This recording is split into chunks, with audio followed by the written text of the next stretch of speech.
Fabrizio Romano has just dropped an exclusive on Manchester United's next target, and it is a Brazilian wonder kid, sort of seen as the next Ronaldinho. Apparently, one of the best talents to come out of Brazil, which makes me think he probably will end up at Real Madrid or Barcelona. But Romano has actually said Chelsea and United are the two clubs looking at him. And I think, well, this will probably be one of Chelsea's 10 January signings. Chelsea have a thing for signing all these brilliant young players. But this guy can play right wing, this guy can play attacking midfield, and this guy is linked to Manchester United. So I thought, you know what? I wasn't too sure who this player was. But I thought, I know that we're looking in the Brazilian market at the moment. We're looking a lot in the South American market. We've been linked to Oscar Zambrano.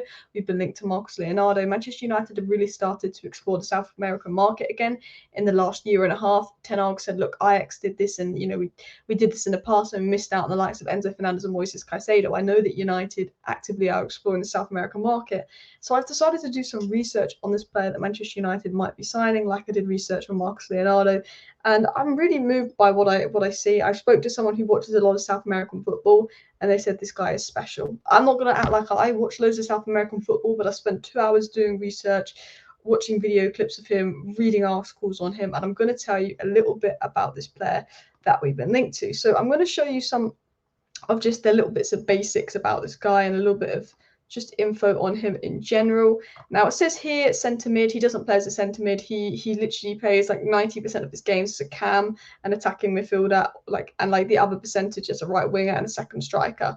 So he essentially is an attacking midfielder that can play as a second striker and a right winger.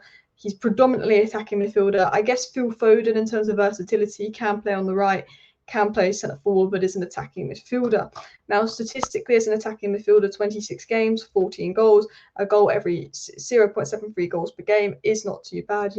1,700 minutes, 14 goals. That's nearly a goal a game at 17 years of age in the Brazilian league, which is difficult as an attacking midfielder. So that was a little bit of just analysis on the player here as well, and just the basics of his stat. But I did a little bit of research into him. I spoke to someone that watches a lot of South American football. They said last season he actually played 19 matches. He started 17 games and he got 12 goals. Averaged a goal every 105 minutes for Flamengo's under 20 side. He's obviously been capped by the Brazilian youth team and is seen as a very good young player. But what are his skills? What is he good at? So he is known for being very fast. And what does Ten Hag want to do? Ten Hag said he wants to be the best football team in transitions. He wants to be the best transition side in the world. What do you need to be the best transition side in the world? You need pace. This guy is particularly fast. He's got very good athleticism, which is something we've been lacking. Someone that can cover a lot of ground, someone that seems to, be fast, good physicality, good athleticism, which is something we've been missing. Apparently, when it comes to technique and ball control, that is where he's in the elite. And we know the Brazilians are known for their skill, for their ball control, their technique, their technical abilities. I think that's what Brazilian footballers are kind of known for. And he does not fall short of that. He's known for his technique, control, and all of that as well. He's more of an inside forward at times. He kind of plays as an attacking midfielder, but actually in game seems to become more of an inside forward, particularly on the right side as well. Left-footed, does like to kind of play on the right, more of an inside forward. He's got a little bit positionally, kind of like Amad Diallo kind of likes to be an inside forward on that right-hand side, or like the wider number 10 on the right. A bit like Odegaard at times. Well, not quite like Odegaard, but from what I've read and what I've seen and who I spoke to, they said he does kind of sometimes operate a little bit as an inside forward, but that's a little bit about him. But some other interesting things about him as well is he's got a lot of power on his strikes, seems to be very good sort of physically at a young age as well, and obviously he's going to get better at that as well. But apparently, offensively, he's an all-rounder. He can play anywhere across the front line. Seems very versatile, right, left, cam, second striker, centre forward.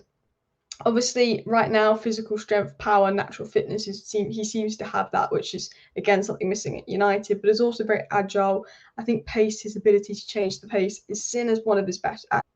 And from the little bits of clips that I watched of him, one thing that stood out for me was that close control, this way he dribbles, the close control, the way the ball kind of stick to him. He looked like a very difficult player to tackle as well. He looked very creative, but it was his technique on the ball that stood out to me when I watched a few clips of him. Just seemed very mobile on the ball, had the skills, had the acceleration, could change directions quickly. But again, it felt like the ball did kind of stick to him. He had that kind of close control, which I think is such an important thing as well. Like, he seemed very good dribbler in small spaces. Little bit of a technique like Foden, but again, not going to compare him to Foden after watching half an hour of his clips and reading into him. Again, I don't know a lot about this player. I'm just talking about what I see. I could see maybe why he was hyped up. And from what I've read, he likes to play in a 3 attacking role where he's granted freedom to roam around the pitch. More of an attacking midfielder, but that freedom to kind of roam around, find space, maybe go into the right-hand side, inside forward in the right pockets of space. And he's very skillful, beats his defenders, cuts inside, creates a half-decent opportunity, which is why he kind of favours the right-hand side. He plays as an attacking midfielder or right winger. He likes to cut in onto his left foot and score. One of the negatives written about him was that he's not always the most clinical, but that could just be because he's 17 years of age. But one of his main positives is his electric pace and his brilliant skills, his ability to dribble, and all of that as well. That seems to be one of his best strengths. But I reckon close control looked really good on what I saw of him as well. Like, just that's, I think, such a good technique in a dribbler as well. So obviously, if we get linked to this guy more, I would do a more depth analysis and sort of look into this player and talk about this player. Again, it's not really a player that I'd heard of, but I watched some clips. I spoke to someone that watches the Brazilian football. I've read some info on him, and he does look like a decent player. Now, I know Manchester United are looking at the South American market in January, but a €50 million release clause, I can't see Manchester United putting that kind of money down on a player unless we make quite a bit of money in sales, or someone in the scouting department or Ten Hag is really pushing for it. The fact that we wouldn't put $4 million down on Caicedo, I can't see us really putting the money down for him.